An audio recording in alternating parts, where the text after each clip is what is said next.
എൻ്റെ ദൈവമേ, വല്ലാത്തൊരു ഫീൽ വരുന്ന സ്ഥലമാട്ടോ ഇത്. നിങ്ങളിവിടെ പോയവരാണോ? കമൻറ്റായി പറയാട്ടോ. പിന്നെ നമ്മളെ ചാനൽ നിങ്ങൾ ആദ്യമായിട്ടാണ് കാണുന്നതെങ്കിൽ സബ്സ്ക്രൈബ് ചെയ്യാൻ മറക്കണ്ട, തീർച്ചയായും ഉപകാരപ്പെടും.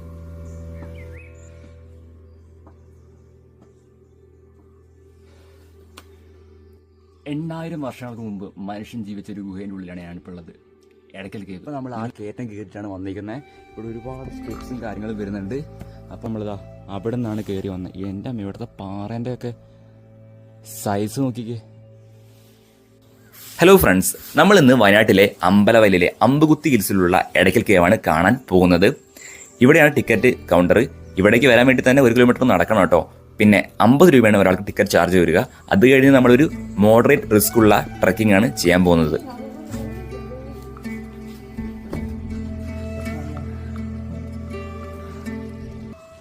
എടക്കൽ കേവിൽ പ്രധാനമായും 2 കേവ്സ് ആണുള്ളത്. അതിൽ ഒന്നാമത്തതാണ് ഇത്. ഇങ്ങോട്ടേക്ക് കയറാൻ കുറച്ച് ടാസ്ക് ആണ്. കാരണം നമുക്ക് തോന്നുന്നു അങ്ങോട്ട് വഴി ഉണ്ടോ എന്ന് തന്നെ. കണ്ടില്ലേ, ഇതിലൂടെ ഇങ്ങനെ കയറി വരണം.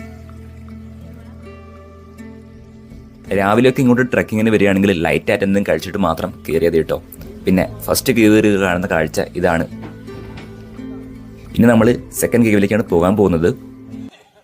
സെക്കൻഡ് കേവിലേക്കുള്ള കുത്തനുള്ള സ്റ്റെപ്സ് ആണിത്. ഇത് കയറി വേണം നമ്മൾ അങ്ങോട്ട് പോകാൻ. അത് കയറി കഴിഞ്ഞാൽ പിന്നെ നമ്മൾ ഇവിടുന്ന് നേരെ സീ ലെവലിൽ നിന്നും 1200 മീറ്ററിന് മുകളിലങ്ങ് എത്തും. ഇവിടെ നമുക്ക് പൊന്മുടി കോട്ടയും കുളകപ്പാറ മലയും ഫാൻഡറൊക്കെ കാണാൻ കഴിയും. അടിപൊളി ഒരു വ്യൂ ആയിട്ട് ഇവിടെ നിന്ന് കിട്ടുക. മല കയറി ഇറങ്ങി വരാൻ ഏകദേശം 2 മണിക്കൂറോളം ടൈം എടുക്കും കേട്ടോ. രാവിലെ തന്നെ വരുന്നതാണ് നല്ലത്, കുറച്ചുകൂടെ പീസ്ഫുള്ളായിരിക്കും. നമ്മളിപ്പോൾ സെക്കൻഡ് കേവിലേക്കാണ് പോകുന്നത്. നിയോലിത്തിക് മാൻ, സ്റ്റോൺ ഏജിൽ ജീവിച്ചിരുന്ന കാലഘട്ടത്തിൽ ജീവിച്ചിരുന്ന മനുഷ്യരാണ് ഇവിടെ കഴിഞ്ഞിരുന്നത്. നിങ്ങളൊന്ന് ആലോചിച്ച് നോക്ക്, അവരുടെ ലൈഫ് സ്റ്റൈൽ അന്ന് എങ്ങനെയായിരിക്കുന്നത്. അവർ വരച്ച ചിത്രങ്ങളും കാർവിങ്സും ഒക്കെയാണ് ഇവിടെ നമുക്ക് കാണാൻ കഴിയുക.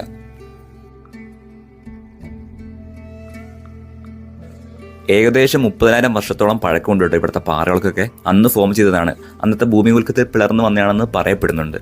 പിന്നെ ഇവിടെ എടക്കൽ കേവ് ഒന്ന് പേര് വരാനുള്ള കാരണം നിങ്ങൾ കണ്ടില്ലേ, ഇടയ്ക്കൊരു പാറ നിൽക്കുന്നത് 2 പാറകൾക്കിടയിൽ. അതുകൊണ്ടാണ് ഇവിടെ എടക്കൽ കേവ് എന്ന് പേര് വന്നത്.